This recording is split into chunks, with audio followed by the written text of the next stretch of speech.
ৰাজ্যখনত যেটো দেখিছো পোষ্টমৰ্টেম ৰিপৰ্ট ভুৱা হৈ যায় মাটিত কয়েদি সোমাই আছে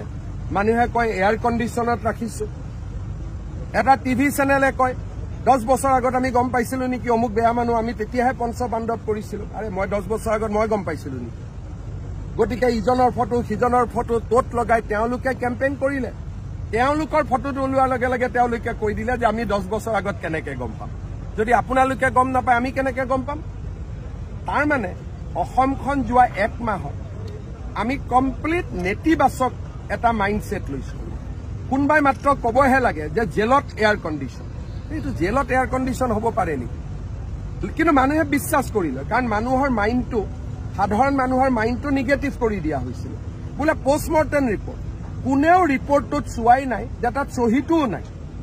নোহোৱাকৈ কৈ দিলে কেনেকৈ লিক হ'ল মানুহে বিশ্বাস কৰিলে কিয় বিশ্বাস কৰিলে